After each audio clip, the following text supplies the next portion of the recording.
계속해서 에스겔서의 말씀을 보고 있는데, 지난주에 보았던 에스겔서 9장에서 하나님께서는 에스겔에게 예루살렘의 이제 대살육이 일어날 것에 대해서 예언을 하게 하셨습니다. 하나님께서 천사를 통해서 이마에 표시한 자들을 제외하고는 남녀노소 할 것 없이 예루살렘에 있는 자들이 모두 다 죽게 될 것에 대해서 말씀하게 하셨습니다. 이것은 하나님께서 우상 숭배한 자들에 대하여 분노를 쏟아놓으시는 것이고, 저들의 죄악이 너무 심하여 하나님께서 저들을 진멸하시는 것이라 라고 하였습니다. 그리고 하나님의 심판에 대한 말씀은 이제 오늘 본문에서도 이어집니다. 그런데 더 심판은 지나가면 더 심한 심판으로 깊어질 터인데, 지난주에 말씀하신 심판과 오늘은 또 다른 종류의 심판이 나오는데, 이 심판이 우리가 기억하기는 더 무서운 심판이다라는 것을 기억해야 한다라는 것입니다. 먼저 1절 말씀입니다. 우리 함께 보십니다. 이에 내가 보니 그룹들 머리 위 궁창에 남보석 같은 것이 나타나는데 그들 위에 보좌의 형상이 있는 것 같더라. 9장에서 6명의 천사가 무기를 잡았고, 그 중에 한 천사는 가는 베옷을 입고 허리에 서기관의 먹그릇을 찬 것을 보았습니다. 그리고 그 먹그릇을 찬 천사가 다니면서 유대 백성들의 우상 숭배를 탄식하는 자들의 이마에 표를 그렸고, 다른 천사들은 이마에 표를 그리지 않은 자들을 모두 죽였습니다. 천사들이 하나님께서 우상 숭배한 유다 백성들을 심판하시는 데 동원하여 사용하신 것입니다. 그런데 오늘 본문에는 그 천사들이 또다시 등장합니다. 9장에서는 이 천사들을 이 성읍을 관할하는 자들이라고 기록을 했었는데, 오늘 본문인 10장에서는 그들을 그룹들이라고 기록을 하고 있습니다. 그룹을 영어 성경에 보면은 케루빔이라고 기록을 하고 있는데, 이것은 히브리어 발음을 그대로 기록한 것입니다. 이것을 라틴어로는 체룹이라고 번역을 했는데, 이것이 한국어 성경으로 번역될 때 그룹이라고 하는 말로 번역이 되었습니다. 그룹이 성경에 처음으로 등장하는 것은 창세기 3장 24절입니다. 하나님께서 범죄한 아담과 하와를 에덴 동산에서 쫓아내시고 그룹들로 하여금 생명나무의 길을 지키게, 아담과 그 자손들이 들어오지 못하도록 지키게 하셨습니다.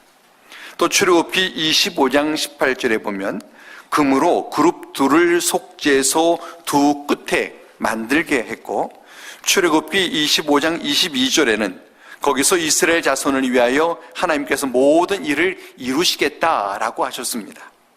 또 열왕기상 6장 23절에 보면은 솔로몬 성전 안에 감람나무로 두 그룹을 만들게 하셨고, 거기에 금을 씌우게 했었습니다. 이사야 37장 16절에는 지성소에 임하신 하나님을 그룹 사이에 계신 하나님이라고 표현하고 있습니다. 우리가 이미 본 에스겔서 1장에서는 생물들이라고 하는 이 존재에 대해서 말하기를, 그들에게 내 얼굴과 내 날개가 있고 사람의 손과 곧은 다리가 있는데 그들의 발바닥은 송아지 발바닥 같고 광낸 구리같이 빛난다 라고 기록을 했었습니다. 또 그 생물들을 번개 모양같이 왕래하고, 그 생물들 곁에는 바퀴가 있어서 방향을 틀지 않고 곧바로 진행을 하고, 그 둘레에는 눈이 가득하다라고 했습니다. 그런데 1장에서는 이들을 생물들이라고만 할 뿐, 이들이 누구인지에 대해서는 밝히지를 않았었습니다. 그런데 오늘 본문에서는 이들이 그룹들이다라고 하는 것을 밝히고 있습니다. 성경에는 천사를 가리키는 말이 그룹이라는 말 외에도 스랍이라고 하는 말도 있습니다. 스랍이라고 하는 말이 히브리어인데, 라틴어로 단수로 쓰일 때는 서랍이라고 하고, 복수일 때는 세라핌이라고 합니다. 스랍이 성경에서 이사야 6장에서 딱 한 차례 등장합니다.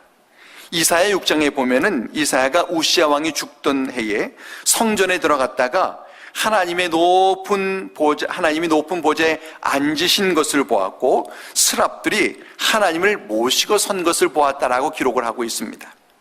스랍들에게 각기 6 날개가 있었는데 둘로는 자기의 얼굴을 가리고 둘로는 자기의 발을 가리고 둘로는 날면서 거룩하다 거룩하다 거룩하다 만군의 여호와여 그의 영광이 온 땅에 충만하도다 라고 찬양을 했습니다.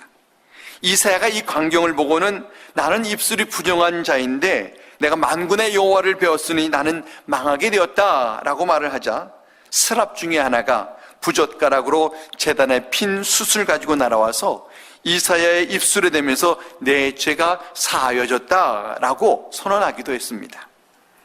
그러니까 스랍과 그룹은 모두 하나님 곁에서 수종드는 천사들입니다. 그 외에도 성경에 종종 천사들에 대해서 언급을 하고 있는데 공통적인 것은 이들이 하나님을 수종들거나 하나님의 뜻을 수행하는 자들이다라는 것입니다. 그러나 천사들에 대해서는 성경이 많은 정보를 주지 않기 때문에 성경이 주는 정보 그 이상을 알려고 할 필요는 없습니다. 하나님께서 우리에게 필요한 내용을 주셨기 때문에 그것과는 하나님께서는 그걸 몰라도 우리에게 신앙의 관계가 없기 때문입니다. 그런데 이것을 자칫 오바해서 해석을 하거나 이걸 너무 과대 해석할 때에 우상 숭배하는 사상들이 기독교 역사에 있어 왔었습니다. 성경 그 이상의 내용을 알려고 할 필요가 없다라고 하는 것입니다. 오늘 본문에 등장하는 천사는 그룹입니다. 그런데 에스겔이 환상 중에 그룹들을 보게 되었는데 그 그룹들 머리 위에 궁창에 남보석 같은 것이 나타나는데 그들 위에 보좌의 형상이 있는 것 같더라라고 했습니다. 보좌의 형상이면 누구의 형상이겠습니다? 하나님의 보좌가 그 위에 있다라고 하는 것입니다. 에스겔 1장 22절에 그 생물의 머리 위에는 수정 같은 궁창의 형상이 있어 보기에 두려운데 그들의 머리 위에 펼쳐져 있고 라고 했습니다. 또 26절에는 그 머리 위에 있는 궁창 위에 보좌의 형상이 있는데 그 모양이 남보석 같고 그 보좌의 형상 위에 한 형상이 있어 사람의 모양 같더라 라고 했습니다. 에스겔이 1장에서 보았던 그 형상과 이 동일한 이 형상을, 동일한 환상을 이제 10장에서 다시 보게 된 것입니다. 본문 2절 말씀 다 함께 읽습니다.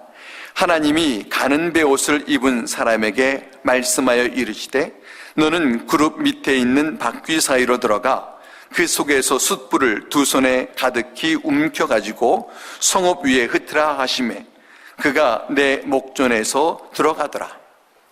가는 베옷을 입은 사람은 이미 9장에서 등장했던 천사입니다. 서기관의 먹그릇을 찬 천사 같은 그런 천사라고 기록했습니다.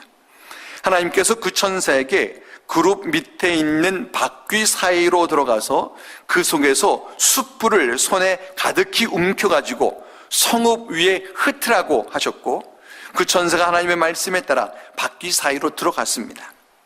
여기 말하는 성읍은 이제 하나님께서 심판하실 예루살렘 성을 말하고 숯불을 성읍 위에 흩트는 것은 심판하시는 것을 말합니다. 하나님께서 예루살렘을 심판하실 것에 대하여 명하셨고 에스겔이 이제 그것을 지금 목격하고 있는 것입니다. 3절로 5절 말씀 함께 읽습니다. 그 사람이 들어갈 때에 그룹들은 성전 오른쪽에 서 있고 그룹은 안뜰에 가득하며 여호와의 영광이 그룹에서 올라와 성전 문지방에 이르니 구름이 성전에 가득하며 여호와의 영화로운 광채가 뜰에 가득하였고 그룹들의 날개 소리는 바깥뜰까지 들리는데 전능하신 하나님이 말씀하시는 음성 같더라. 하나님의 명을 받은 가는 베옷을 입은 천사가 바퀴 사이로 들어갈 때 다른 그룹들은 성전 오른쪽에 서 있고 구름이 성전 안뜰에 가득했다라고 했습니다.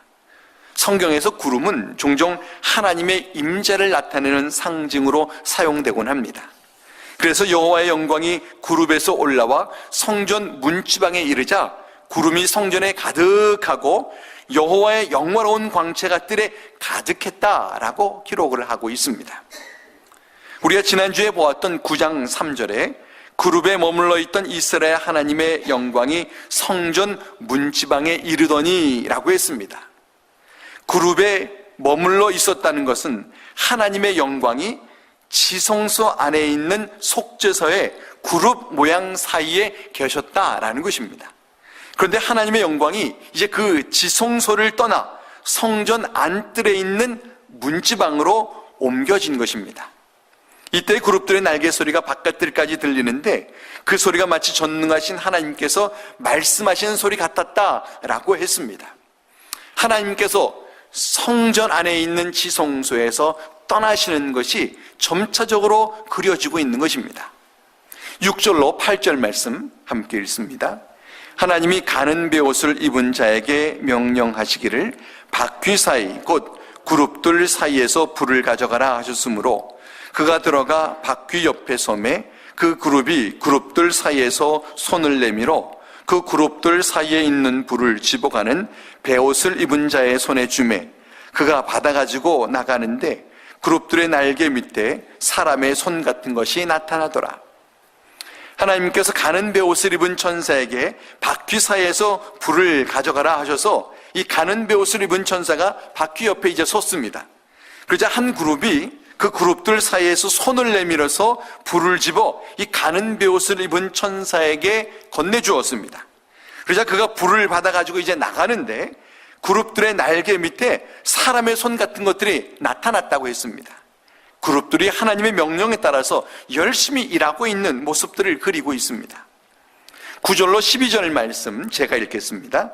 내가 보니 그룹들 곁에 4바퀴가 있는데 그 그룹 곁에도 한 바퀴가 있고 저 그룹 곁에도 한 바퀴가 있으며 그 바퀴 모양은 황옥 같으며 그 모양은 넷이 꼭 같은데 마치 바퀴 안에 바퀴가 있는 것 같으며 그룹들이 나아갈 때에는 사방으로 몸을 돌리지 아니하고 나아가되 몸을 돌리지 아니하고 그 머리 향한 곳으로 나아가며 그 온몸과 등과 손과 날개와 바퀴 곧 4그룹의 바퀴의 둘레 다 눈이 가득하더라.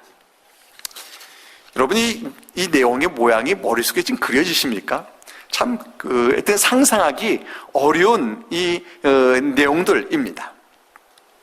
한 번쯤 머릿속에 좀 그려보면 좋을 것 같습니다. 에스겔이 보니까는 그룹들 곁에 4바퀴가 있는데 그 각 그룹 곁에 또 한 바퀴가 있고 또 이 그룹 곁에 또 한 바퀴가 있고 있습니다. 그리고 바퀴 모양은 황옥 같았다 했습니다. 보석 같은 겁니다.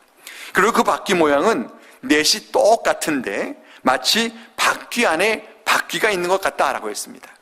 참 그림 그리기가 좀 쉽지가 않습니다. 이것은 에스겔이 처음 보았던 환상인 1장 15절과 16절의 내용과 아주 똑같은 그런 환상입니다.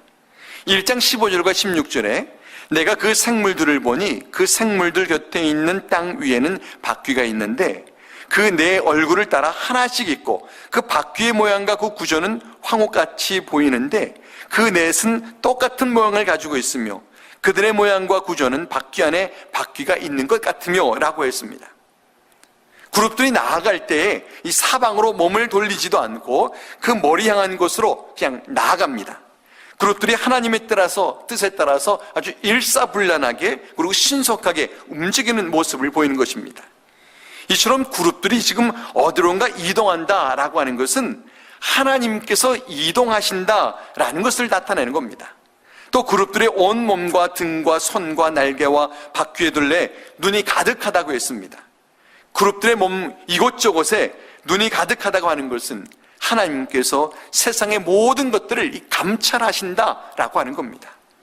하나님께서 유다 백성들이 성전 곳곳에서 우상 숭배하는 것을 하나님 다 보고 계시는 겁니다. 그리고 그것으로 인해서 이제 하나님께서 그 성전에서 떠나시는 것을 그려가고 있습니다. 13절로 15절을 함께 읽습니다. 내가 들으니 그 바퀴들을 도는 것이라 부르며 그 그룹들에게는 각기 4면이 있는데 첫째 면은 그룹의 얼굴이요 둘째 면은 사람의 얼굴이요 셋째는 사자의 얼굴이요 넷째는 독수리의 얼굴이더라.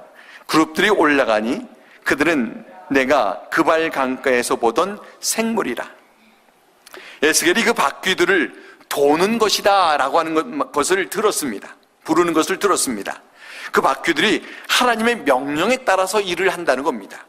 그리고 그룹들에게는 각기 4면이 있는데 첫째 면은 그룹의 얼굴이고 둘째 면은 사람의 얼굴이고 셋째 면은 사자의 얼굴이고 넷째 면은 독수리의 얼굴이었습니다. 이렇게 그룹들의 각 면이 각기 다른 얼굴을 한다는 것은 이 그룹들에게 여러 속성이 있음을 드러내는 말입니다. 그룹의 얼굴을 했다라고 하는 것은 그것이 그룹인 것을 나타내는 것이고, 또 사람의 얼굴을 했다는 것은 하나님의 형상대로 지음받은 사람과 같이 존귀하다는 것입니다. 또 사자의 얼굴을 했다는 것은 이 세상을 다스리는 힘을 가졌다는 것이고, 독수리의 얼굴을 했다는 것은 아주 날쌔다는 겁니다. 그룹들이 하나님을 수종드는 자들로서 그 일을 감당하기 아주 충분한 자들인 것에 대해서 보여주는 증거들입니다. 16절과 17절 함께 읽습니다. 그룹들이 나아갈 때에는 바퀴도 그 곁에서 나아가고, 그룹들이 날개를 들고 땅에서 올라가려 할 때에도 바퀴가 그 곁을 떠나지 아니하며, 그들이 서면 이들도 서고 그들이 올라가면 이들도 함께 올라가니 이는 생물의 영이 바퀴 가운데에 있음이더라. 그룹들이 나아갈 때는 바퀴도 그 곁에서 함께 나아가고, 그룹들이 날개를 들고 땅에서 올라가려 할 때는 바퀴도 그 곁을 떠나지 않았다라고 했습니다. 그룹들과 바퀴가 함께 지금 움직이고 있는 것입니다. 그래서 그룹들이 서면 바퀴도 서고, 그룹이 올라가면 바퀴도 함께 올라갑니다. 이같이 그룹들과 바퀴가 함께 움직이는 것은 생물의 영, 곧 그룹의 영이 바퀴 가운데 있기 때문이다 라고 이렇게 기록을 하고 있습니다. 성경에서 이 바퀴라고 하는 말이 하나님의 섭리 또는 하나님의 섭리 가운데 진행되는 역사로 상징적으로 등장하곤 합니다. 본문에서도 바퀴를 하나님의 섭리인 것으로 이해할 수 있는 근거들이 있습니다. 하나님의 섭리에 따라 그룹들이 움직이기 때문에 저들의 움직일 때에 하나님의 섭리가 함께하고, 또 그룹들의 움직임을 통해서 하나님께서 섭리하고 계시는 것에 대해서 보여주고 있는 거라는 겁니다. 18절로 20절 말씀 함께 읽습니다. 여호와의 영광이 성전 문지방을 떠나서 그룹들 위에 머무르니, 그룹들이 날개를 들고 내 눈 앞에 땅에서 올라가는데 그들이 나아갈 때 바퀴가 그 곁에서 함께하더라. 그들이 여호와의 전으로 들어가는 동물에 머물고 이스라엘 하나님의 영광이 그 위에 덮였더라. 그것은 내가 그발 강가에서 보던 이스라엘 하나님 아래에 있던 생물이라. 그들이 그룹인 줄을 내가 아니라. 그룹들과 바퀴가 함께 움직이더니 여호와의 영광이 성전 문지방을 떠나서 그룹들 위에 머물렀습니다. 그러니까 지성소, 속죄소, 그룹 사이에 계시던 하나님께서 성전 문지방으로 이동하시더니 이제는 성전 문지방을 이제 또 떠나신 것입니다. 유다 백성들이 성전 곳곳을 우상 숭배로 더럽혔기 때문에 하나님께서 이제 더 이상 성전을 하나님을 예배하는 곳으로 여기지를 않으시고, 하나님께서 더 이상 성전에 계실 이유가 없기 때문에 이제 떠나시는 것입니다. 그룹들이 날개를 들고 땅에서 올라가는데 그들이 나갈 때 바퀴도 그 곁에서 함께 움직였습니다. 그리고 그룹들이 여호와의 전으로 들어가는 동문에 머물고 이스라엘 하나님의 영광이 그 위에 덮였습니다. 하나님께서 예루살렘 성전에서 밖으로 나가는 이 마지막 문에까지 이제 나가서신 것입니다. 그곳을 떠나면 이제 완전히 떠나게 됩니다. 그러나 아직 완전히 떠나지는 않은 것입니다. 이것을 에스겔이 보는데 그 그룹들은 에스겔이 이전에 그발 강가에서 환상 중에 보았던 생물이었다라고 했습니다. 하나님께서 에스겔에게 1장에서부터 계속해서 지금 말씀하고 계신 것에 대하여 다시 말하는 것입니다. 21절과 22절입니다. 각기 내 얼굴과 내 날개가 있으며 날개 밑에는 사람의 손 형상이 있으니 그 얼굴의 형상은 내가 그발 강가에서 보던 얼굴이며 그 모양과 그 몸도 그러하며 각기 곧게 앞으로 가더라. 에스겔이 그룹들을 보니 각기 내 얼굴과 내 날개가 있고 날개 밑에는 사람의 손 형상이 있었습니다. 그 형상의 얼굴은, 그 얼굴의 형상은 이 에스겔이 그발 강가에서 보던 바로 그 얼굴이고 그 모양과 그 몸도 그발 강가에서 보던 것이었다라고 했습니다. 하나님께서 에스겔에게 그발 강가에서 보여주신 환상을 또다시 보여주시면서 하나님께서 저들의 우상 숭배로 인해서 저들에게서 떠나실 것에 대해서 반복적으로 말씀하고 계신 것을 지금 이야기하고 있습니다. 힘드셨죠? 여기까지 쫓아오시는데 무슨 말을 하는 것인지 어떤 그림이 그려지지 않고 힘드셨죠. 여러분의 얼굴에 다 써 있습니다. 고생하셨습니다. 그러나 본문을 보지 않고서는 마지막 결론을 내릴 수 없기 때문에 마지막 절까지 무슨 내용을 기록하고 있는가를 볼 수밖에 없었습니다. 이 본문 속에서 지금 말하고 있는 내용이 뭐냐면은 하나님께서 지금 예루살렘 성전에서 떠나고 계신다라고 하는 것입니다. 하나님은 어디 계셨습니까? 지성소 안에 속죄소 위에 그룹 사이에 계셨다라고 했습니다. 근데 하나님께서 이 예루살렘 성전이 우상 숭배의 온상이 되어버리자 더 이상 하나님 거기 계실 이유가 없기 때문에 거기서 떠나셔서 문지방까지 나가셨습니다. 근데 거기 있어도 이스라엘 백성들은 위협을 느끼지를 못하고 이전과 똑같이 우상 숭배에 계속 빠져 있더라는 겁니다. 하나님께서 너 그러면 안 돼 라고 하시는데도 계속 그러니까 하나님 거기서 또 옮기셔서 이제 문 끝에까지 나가셨습니다. 너 이래도 안 해? 너희들 이래도 안 바꿀래? 아직도 그래도 우상 숭배니? 라고 해도 지금 전혀 느끼지 못하고 있는 것을 이야기하고 있습니다. 여러분, 누구의 이야기를 하는 것 같습니까? 속으로는 생각하고 계신데 차마 입으로는 말씀 못 하시겠죠. 남유다 이스라엘 백성들의 이야기를 하는 것뿐만 아니라 그들의 이야기를 비춰서 어쩌면은 우리들의 이야기를 하고 계신 것인지 모른다는 겁니다. 너 그렇게 살면 안 돼.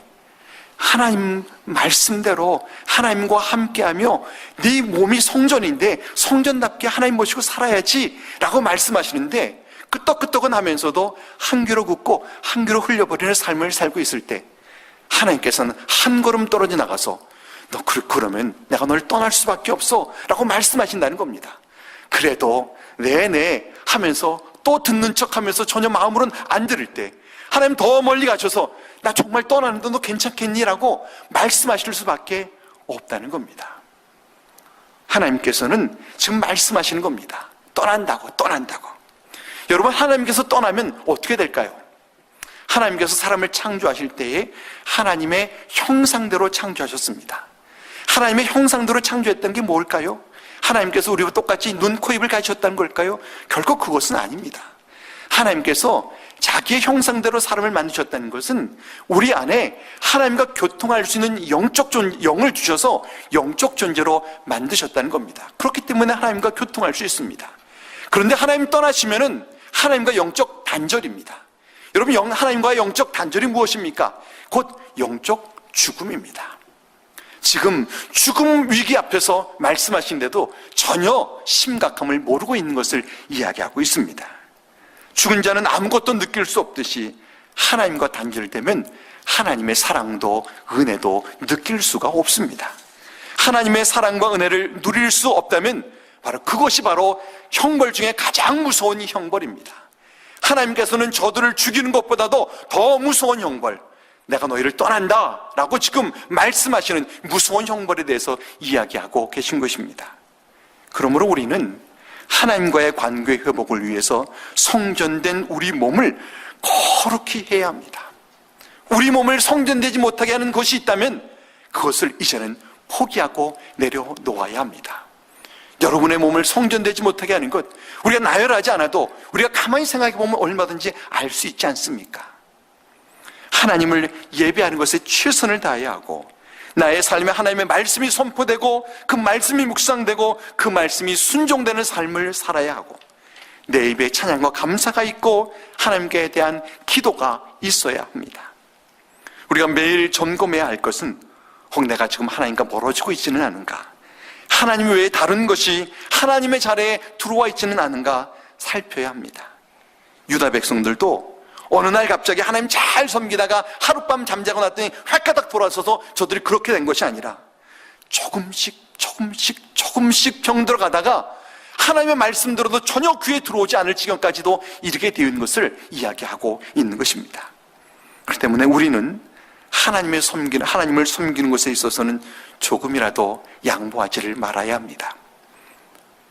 제가 차에 탈 때마다 즐겨 듣는 라디오 방송이 있는데 AM 1280 패밀리 스테이션이라고 하는 미국 기독교 방송입니다. 제가 영어를 잘 알아들어서 그 방송을 듣는 게 아니라 이 방송의 90% 이상이 찬양입니다. 찬양도 그냥 보통 요즘 나오는 CCM이 아니라 고전 찬양들이 주로 나옵니다. 성가곡들, 오래된 것들과 찬송가, 오래된 찬송들이 주로 많이 나오고, 합창으로도 나오고 중창으로도 독창으로도 나오고 아주 다양한 찬양들이 나옵니다. 그 찬양 중에는 제가 아는 찬양들 너무 많아서 듣다 보면 흥을 쫓아 부르게 돼서 제가 그 방송을 잘 듣습니다. 얼마 전에 그 방송을 듣는데 저희 찬송가의 446장 주 음성 외에는 더 기쁨 없도다 날 사랑하시는 늘 계시옵소서 하는 그 찬송이 영어로 나옵니다. 영어 가사를 제가 잘 알아듣지 못하지만 후렴 가사는 너무나 쉬운 영어여서 제가 아주 잘 알아듣는데 그 가사가 머리에 딱 꽂혔습니다. 그래서 자꾸만 중얼중얼 자꾸 부르게 됩니다. 제가 영어를 잘 못하지만 제가 영어로 한번 그 후렴구를 한번 불러보겠는데, 여러분 그 찬송 아시죠? 주 음성 외에는 더 기쁨 없도다. 그 후렴이 한국말로는 기쁘고 기쁘도다 항상 기쁘도다 나 주께 왔사오니 복 주옵소서인데 영어 가사가 얼마나 딱 맞아 떨어지니 참 좋습니다.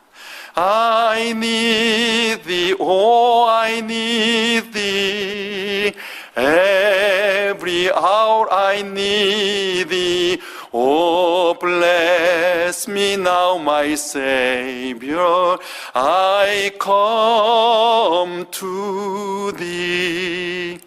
여러분도 다 아는 영어죠, 이 정도 영어. 저는 이게 얼마나 잘 맞는지 이 찬송을 자꾸 부르다 보니까 이게 제 고백이 됐습니다. 나는 주님이 필요합니다. 나는 주님이 필요합니다. 매 시간 주님이 필요합니다. 오 나의 구주이시여 내게 복을 주소서. 내가 주님께 왔습니다. 저는 이 고백이 우리 모두의 순간순간의 고백이 되기를 바랍니다. 우리가 하나님 없이 살 수 있습니까? 하나님 필요 없는 때가 있습니까?